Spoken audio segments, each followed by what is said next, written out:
আসসালামু আলাইকুম everyone, welcome back to my channel. আশা করি কাছে দূরে যে যেখানে আছেন ভালো আছেন, আপনাদের দোয়ায় আমরাও ভালো আছি। সো রিসেন্টলি আমি আরশের ফ্রেন্ডসদেরকে আমাদের বাসায় ইনভাইট করেছিলাম।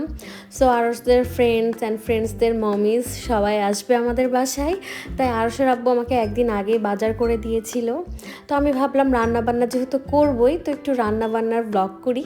তো আমি রোস্টের মুরগিগুলো আগে ভেজে রেখে দিয়েছি, আর এখানে 5 কেজি মতো গরু মাংস আছে, যেটা আমি এই বড় প্যানে বসিয়ে দিব। সব সময় রান্না শুরুর আগে আমি আমার হাতের কাছে সব কিছু গুছিয়ে নিই। তো আজকেও ব্যতিক্রমটা না, আজকেও সব কিছু রেডি করেছে, আর এদিকে আমার হাঁড়ি গরম হয়ে গেছে। তো এখন পেঁয়াজ আর মশলাগুলো দিয়ে দিয়েছি, এখন এগুলো ভালো মতো আমি তেলে ভেজে নিব। আমার এই রান্না পুরোটাই আমার শখের বশত শিখা। যার হাজব্যান্ড ফুডি হয় তার ওয়াইফকে তো রাঁধুনি হতেই হয়। তো আমার হাজব্যান্ড খেতে খুবই পছন্দ করে, বিশেষভাবে গরু মাংসটা। তো আমি লাইফে ফার্স্ট টাইম এই গরুর মাংসই রান্না করা শিখেছি, যে শুধুমাত্র ওর জন্য। তো আমি এত ভালো আবার রান্না করি তা না, আর ভিডিও করছি এর মানে এটাও না যে আমি অনেক ভালো রান্না করি এর জন্য ফুড ব্লগ করছি। জাস্ট একটু ইচ্ছার বশত ভিডিও করতে ইচ্ছা করলো রান্নাগুলো, এই আর কি। তো এই যে গুঁড়ো মশলাগুলো দেওয়ার পরে আমি মশলাগুলো তেল উঠানো পর্যন্ত ভালো করে কষিয়ে নিব। তো দেখতেই পাচ্ছেন আমার মশলাটা ভালো করে কষেছে, তেলগুলো উপরে ভেসে উঠেছে। এখন এই পর্যায়ে আমি গরু মাংসগুলোকে অ্যাড করব।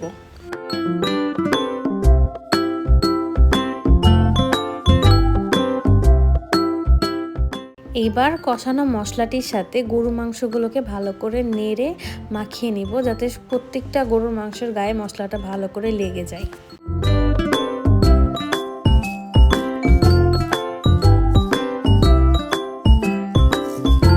তো দেখতেই পাচ্ছেন মশলাগুলো মাংসর সাথে ভালোভাবে মিশে গেছে। এখন এই পর্যায়ে আমি ঢাকনা দিয়ে ঢেকে চুলার আঁচ হাই রেখে মাংসটাকে ভালো মতো কষাবো। তো মাংস কষানোর এই পর্যায়ে আমি কোনো পানি অ্যাড করিনি, এই পানিগুলো মাংস থেকেই বেরিয়েছে। তো দেখুন কি সুন্দর লাগছে। আমি দেখছিলাম যে আরও কিছু অ্যাড করা লাগবে কিনা, বাট না, এটাতেই হবে। অনেক সুন্দর গন্ধ বের হয়েছে মাংস থেকে। তো আমি মাংসটাকে একদম ঝোল শুকানোর আগ পর্যন্ত ভালো মতো কষিয়ে নিব, কারণ আমার হাজব্যান্ড কষা মাংস অনেক পছন্দ করে। তো মাংসটা কষানো হলে আমরা আবার এটা একটু পরোটা দিয়ে সবাই মিলে খাবো, তাই এটাকে ভালো মতো সেরকমভাবে কষিয়ে নিচ্ছি আমি। তো আমার মাংস রান্না শেষ হয়ে গেছে, এখন এই কষানো মাংসটা আমার হাজব্যান্ড টেস্ট করবে। তো যেহেতু মাংস রান্না শেষ, তো চলুন বাকি রান্নার দিকে চলে যাই। তো আমি এখন এখানে লাচ্চা সেমাই রান্না করব, আর আমি ডেজার্ট আইটেমই আগে রান্না করি, কারণ এগুলো একটু ঠান্ডা ঠান্ডায় খেতে ভালো লাগে। এই যে অলরেডি আমার কাস্টার্ড রান্নাও শেষ হয়ে গেছে, এগুলো আমি ভিডিও করতে পারি নাই। এই যে এগুলো কাজু বাদাম, কাঠবাদাম, কিশমিশ, এগুলো আমি সব ঘিয়ে ভেজে রেখেছি। এখন এই দুধটাকে আমি ভালো করে জাল দিয়ে একদম ঘন করে নিব আমার সেমাইয়ে দেওয়ার জন্য। সো গাইজ, আমার এই যে লাচ্চা সেমাই রান্নাও শেষ হয়ে গেছে। এখন এই লাচ্চা সেমাইটাকে আমি ঠান্ডা করে নিব, অ্যান্ড ঠান্ডা হয়ে গেলে এই লাচ্চা সেমাই আর কাস্টার্ড দুইটাকে আমি ফ্রিজে রেখে দিব, অ্যান্ড একদম নাস্তার সময়তে এগুলো সার্ভ করব। সকালবেলা এসব রেডি করতে যে আমার এতই তাড়াহুড়া শুরু হয়ে গেছিলো যে মাছ রান্নার আমি ভিডিওই করতে পারিনি। শুধু এই মাছ রান্নাটা না, এখানে এই ডিম ভুনারও আমি ভিডিও করতে পারিনি। এখানে আমি ডিমের কোরমা করেছিলাম, আর এগুলো আসলে আমার গ্যাস ছিল না দেখে আমাকে সব কারেন্টের চুলায় রান্না করতে হয়েছিল, যার কারণে তাড়াহুড়ায় আমি এগুলো একটাও ভিডিও করি নাই। খালা এখন ভেজিটেবলের জন্য সবজি কাটছে, আর আজকে সত্যি বলতে আমার ভাগ্যটা এতই খারাপ যে আজকে আমাদের বসুন্ধরাতে গ্যাস একদমই নাই। আমার একটা চুলা একদম হালকা জ্বলছে, তাই এদিকে আমাকে কারেন্টের চুলাতেও রান্না করতে হচ্ছে, যার কারণে আমার রান্নাবান্না অনেক লেট হয়ে যাচ্ছে। সব কিছু আরও মেসি হয়ে গেছে আমার রান্নাঘরের অবস্থাও। তো এখন আমি এই চিংড়ি মাছগুলো রান্না করব। তো সর্বপ্রথমে আমি চিংড়ি মাছগুলো একটু ভেজে নেব। আর বললাম না, আজকে আমার রান্নাঘরটা অনেক অগুছালো, একদম মেসি হয়ে গেছে, খারাপ লাগছে খুবই এর জন্য আমার। তো এদিকে খালা ভেজিটেবলগুলো সিদ্ধ বসিয়ে দিয়েছে। ভেজিটেবল সিদ্ধ করতে করতে এ পাশে আমার চিংড়ি মাছগুলো ভাজাও হয়ে গেছে। এখন আমি কারেন্টের চুলায় চিংড়ি মাছগুলোকে ভুনা করে নিব। এদিকে খালা সুন্দর করে ক্যাপসিকামগুলো কেটে রেখেছে। এখন আমি যে ভেজিটেবলটা রান্না করছি এটাতে আমি চিকেন দিব, তাই চিকেনগুলোকে আগে আমি মেরিনেট করে নিচ্ছি। এখানে জাস্ট আদা রসুন বাটা আর গোলমরিচের গুঁড়া দিয়ে ম্যারিনেট করছি। আর এই যে এখানে হচ্ছে আমি আমার চিংড়ি মাছের জন্য মশলা কষাচ্ছি। আমার চিংড়ি মাছগুলো রান্না প্রায় শেষের দিকে, প্রায় হয়ে গেছে, দেখতেই সুন্দর লাগছে চিংড়ি মাছগুলো। আর এদিকে আমি আমার ভেজিটেবল রান্নার জন্য প্যান গরম করে নিচ্ছি। এখন এখানে আমি ঘি ঢেলে দেবো, কারণ আজকে যেহেতু এটা আমি চাইনিজ ভেজিটেবল রান্না করছি না, আজকে আমি বিয়ের বাড়ির সবজি রান্না করছি। আর যেহেতু এটা বিয়ের বাড়ির সবজি, তো এটা একটু শাহি রান্না, তো এখানে তো অবশ্যই ঘি লাগবেই। তো আমি আজকে পুরো রান্নাটাই ঘি দিয়ে করব। তো আমি ঘিয়ের ভিতরেই চিকেনগুলো দিয়ে দিলাম। এখন এই চিকেনগুলোকে ভালো করে ভেজে নেব। সানজিদা আর খালা মিলে এখন ভেজিটেবলে দেওয়ার জন্য পেঁয়াজগুলোকে কেটে নিচ্ছে। এখন এই পেঁয়াজগুলোকে মাংসের সাথে অ্যাড করেছি, এর সাথে কিছু কাঁচামরিচ। এবার এগুলো ভালো করে ভেজে নিব। আর এই যে আমার চিংড়ি মাছও রেডি হয়ে গেছে। আমি অলরেডি চিংড়ি মাছ বেড়ে নিয়েছি, জাস্ট একটু ধনেপাতাতে গার্নিশ করে নিয়েছি চিংড়ি মাছটাকে। এখন আমার ভেজিটেবলগুলোকে আমি চিকেনের সাথে অ্যাড করে নিলাম। আর এখন এগুলো ভালো মতো কষিয়ে নিব। ভেজিটেবলগুলো ভালোভাবে মশলার সাথে লেগে আসলে এই পর্যায়ে গুঁড়া দুধ অ্যাড করব। অ্যান্ড গুঁড়া দুধ অ্যাড করার পরে ভেজিটেবল স্টক যেটা ছিল, ভেজিটেবল সিদ্ধ করার পরে যে পানিটা ছিল, এটা দিয়েই আমি ভেজিটেবলগুলোকে আবারও সিদ্ধ করতে দেব। এবার এই পর্যায়ে আমি কর্নফ্লাওয়ার অ্যাড করে দিয়েছি। আমার ভেজিটেবলটা একটু থকথকা হয়ে এসেছে, যেটা আমি চাচ্ছিলাম। আর লাস্টে আমি জাস্ট একটু ঘি দিয়ে তারপরে ভেজিটেবলটা নামিয়ে নেব। সবজি রান্না শেষ, এখন আমি রোস্ট রান্না শুরু করে দিব। আর রোস্ট রান্নার জন্য একটা বড় পাত্রে আমি পেঁয়াজ দিয়ে দিয়েছি। তো সকাল থেকে এতক্ষণ পর্যন্ত আমার এই যে ভেজিটেবল রান্না হলো, মাছ রান্না হয়েছে, চিংড়ি মাছ ভুনা হয়েছে, ডিম ভুনা হয়েছে, আর গরু মাংস তো আছে। এই রোস্টের মশলাগুলোকে আমি এখন ভালো মতো কষিয়ে নিব, যতক্ষণ পর্যন্ত না রোস্টের মশলা থেকে তেল বেরিয়ে আসছে। আর এই রোস্ট রান্নাটা আমি আমার নিজের মতো করেই করি। আগে ইউটিউব দেখে বা এর কথা শুনে করতাম, বাট এখন আমার এই রোস্টটা আমি পুরোটাই নিজের মতো করে করি। আর আমি সবসময় মাথায় রাখি যে রোস্ট হচ্ছে বাচ্চারা পছন্দ করে, যেহেতু বাচ্চারা পছন্দ করে তাই আমি রোস্ট বেশি ঝাল করি না, আমি মিডিয়ামই রাখার চেষ্টা করি। আর এই যে এখানে হচ্ছে পোলাওয়ের জন্য তেল গরম করা হচ্ছে, পেঁয়াজও দেওয়া হয়ে গেছে।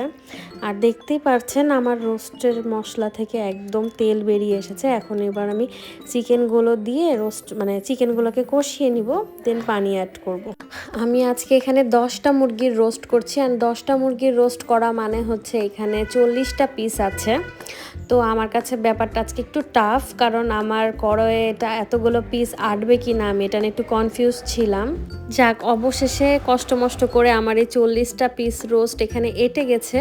কিন্তু সমস্যা হলো আমি রোস্টগুলো আর নাড়া দিতে পারছিলাম না দেখে আমার হেল্পিং হ্যান্ড খালাই পুরা রোস্টটা আমাকে নেড়ে চেড়ে দিয়েছে, কারণ আমি ধরলে এগুলো আসলে খুলে যেত। তো খালাকে বললাম, খালাই সুন্দর করে রোস্টগুলোকে কষিয়ে দিল।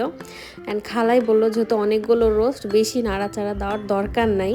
আর এই যে এদিকে একপাশে পোলাও রান্না হচ্ছে। আর সত্যি বলতে আমি পোলাও টোলাও রান্না করতে পারি না, তো খালাই পোলাও রান্না করছে। সো গাইস, আমার রোস্ট রান্না শেষ। আর সত্যি বলতে অনেক চ্যালেঞ্জিং ছিল আজকের এই রোস্ট রান্নাটা, যেহেতু কোয়ান্টিটিটা অনেক বেশি। এনিওয়ে সুন্দর মতোই হয়ে গেছে রোস্ট। আর আমার প্রায় শেষ সব রান্নায়, পোলাও রোস্ট হয়ে গেছে। সো আজকে আমি আরেকটা আইটেম রান্না করব, সেটা হচ্ছে কোরিয়ান ফ্রাইড চিকেন, যার কারণে আমি 2টা মুরগিকে ভিনেগারে ভিজিয়ে রেখেছি। অ্যান্ড এগুলো আমি আমার মতো করে ম্যারিনেট করে রেখেছি, প্রায় আধা ঘন্টা ধরে এগুলো ম্যারিনেট করে নিয়েছি। আমি চিকেনগুলোকে ভাজার জন্য আমি এই প্যানটা নিয়ে নিয়েছি। এখন চুলার জাল মিডিয়ামে রেখে আমি চিকেনগুলোকে 5-7 মিনিট ভালো করে ডিপ ফ্রাই করে নিব। আমার হাতে যেহেতু সময় কম ছিল, তাই আরশের দাদি পাশের আরেক চুলাতে আমাকে চিকেনগুলো ভাজতে সাহায্য করছিল। ঠিক এভাবেই আমি সব চিকেনগুলোকে ভেজে নেব। সো আমার সব চিকেনগুলোই ভাজা হয়ে গেছে। এখন এগুলোকে আমি 10 মিনিটের জন্য রেস্টও রেখে দিব। এখন এই চিকেনগুলো কোডিংয়ের জন্য আমি সস তৈরি করে নিব। সস আমার রেডি হয়ে গেছে, যেটা আমি রান্নার পরবর্তী পর্যায়ে ব্যবহার করব। তো কোরিয়ান ফ্রাইড চিকেনের বিশেষত্ব হচ্ছে এখানে চিকেনগুলোকে 2বার ফ্রাই করা হয়। তো দ্বিতীয়বার ফ্রাই করার সময় এখানে হাই হিটে রেখে 2 থেকে 3 মিনিট আমি চিকেনগুলোকে ফ্রাই করে নেব। সো এবার কুকিং অয়েল আর কিছু রসুন কুচির সাথে আমি সসটিকে ভালো করে জাল করব। অ্যান্ড সসটা ভালো করে জাল হয়ে আসলে আমি চিকেনগুলোকে সসের সাথে ভালো করে মিশিয়ে নিব। চিকেনগুলোকে সসের সাথে এমনভাবে মিশাতে হবে যাতে প্রতিটা চিকেন ভালো করে কোডিং হয় সসের সাথে, কোনো জায়গায় যাতে ফাঁকা না থাকে। তো এই যে আমার কোরিয়ান ফ্রাইড চিকেন ডান। এবার আমার মেহমান আসার পালা। তো প্রথমেই দেখি ইনশিরা এসেছে আরশের ফ্রেন্ড, আর ইনশিরা ওর আম্মু আর ওর বড় বোনের সাথে এসেছে। অ্যান্ড ওরা আমাদের জন্য একটা মানে সবার পক্ষ থেকে একটা বড় গিফট নিয়ে এসেছে, অ্যান্ড এর সাথে একটা কেক নিয়ে এসেছে যেটা আমি ওদেরকে ভিতরে রাখতে বললাম। অ্যান্ড ইনশিরা মেহমেদের জন্য আরশের জন্য একটা সুন্দর গিফট নিয়ে এসছে, যেটা নিয়ে আরশ আগেই দৌড় দিল। তো যেহেতু এই গিফটটা সবার পক্ষ থেকে, তো আমার ইচ্ছা ছিল যে সবাই আসার পরে গিফটটা খুলবো, বাট আরশের সহ্য হচ্ছিল না, ও তাড়াতাড়ি গিফটটা খুলতে শুরু করলো।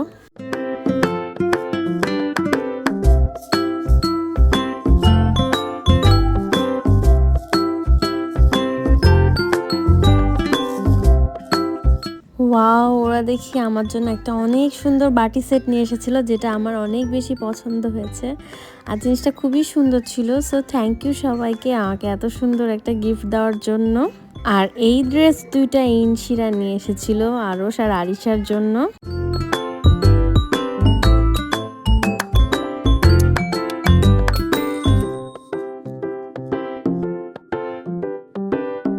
তো এই যে আস্তে আস্তে সবাই আসতে শুরু করেছে, আর বাসাটা আরো বেশি জমজমাট হয়ে যাচ্ছে আমাদের।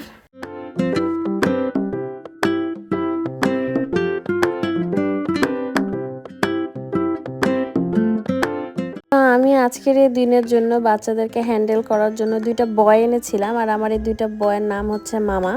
একটা হচ্ছে সামির মামা আর একটা হচ্ছে আফ্রিদি মামা। ওদেরকে এনেছিলাম যাতে ওরা বাচ্চাগুলোকে হ্যান্ডেল করতে পারেন, এটা ওরা খুব ভালো করেই করেছে।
যেহেতু সবাই চলে এসেছে, তাই এখন আমি টেবিলে নাস্তা দিয়ে দিচ্ছি। তো আমি আমার কাস্টার্ডটা আর সেমাইটা দিচ্ছি, আর আমি নাস্তায় আর বেশি কিছু করি নাই, কারণ তাহলে সবাই ডিনারে আর বেশি কিছু খেতে পারবে না, তাই আমি অল্প করে জাস্ট এই দুইটাই আইটেম করেছিলাম।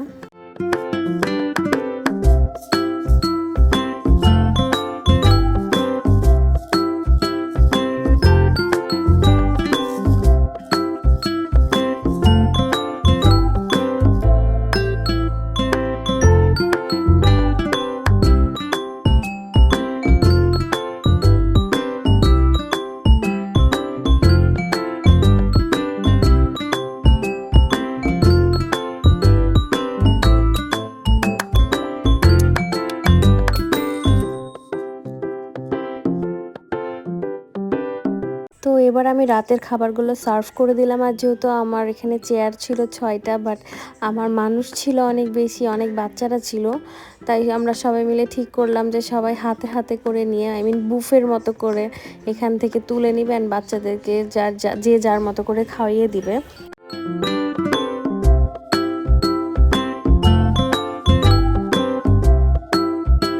আর এদিকে দেখি মামারা ওদের ডিউটি ঠিক মতোই পালন করছে, বাচ্চারা একদম ওদেরকে জ্বালিয়ে থুচ্ছিল না, আর ওরাও বাচ্চাদের সাথে অনেক মজা করছিল, অ্যান্ড বাচ্চারা ওদেরকে পেয়ে অনেক হ্যাপি ছিল, ওরাও মামা মামা করে চিল্লাচ্ছিল। অ্যান্ড ওরা মানে কি বাচ্চাদের সাথে মিশে গেছিলো, ওরা খুব সুন্দরভাবে বাচ্চাদেরকে হ্যান্ডেল করেছিল। আসলে ওই দিন ওরা দুজন না থাকলে আমি আসলে সব কিছু হ্যান্ডেল করতে পারতাম না, এর সাথে মিলন ভাইও ছিল।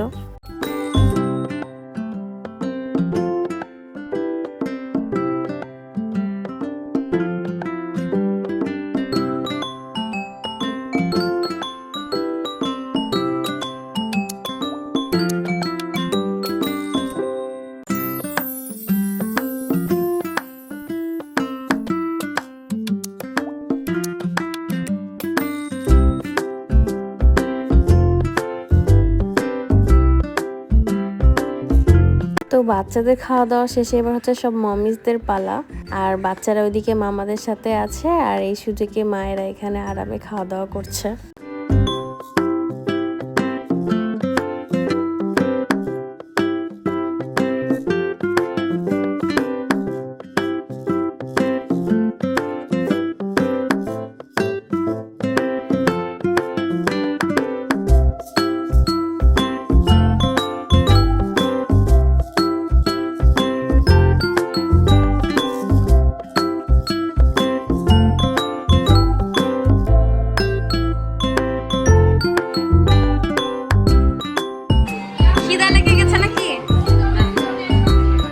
সো ওই দিন কিন্তু বাসায় 16টা বাচ্চা ছিল। 16টা বাচ্চা যখন এক জায়গায় হয় তখন কি অবস্থা হয় সবাই হয়তো বা বুঝতেই পারছেন।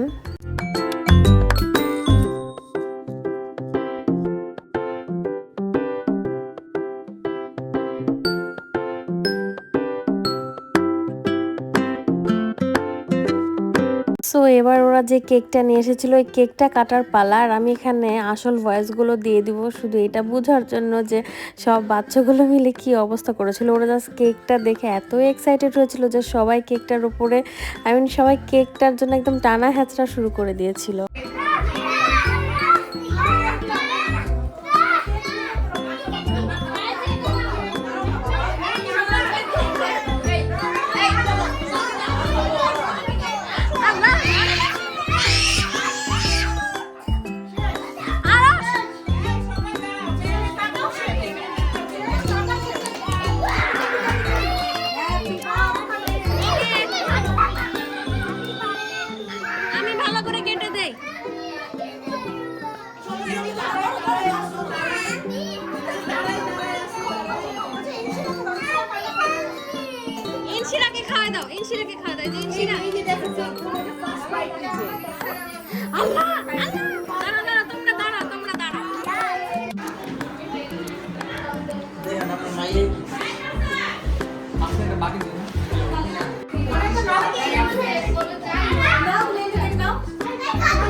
টাটা দিয়ে দে তো, ব্লগ শেষ করে দে। তোরা দুজন অনেক ভালো কাজ করেছিস, অনেক হেল্প করেছিস।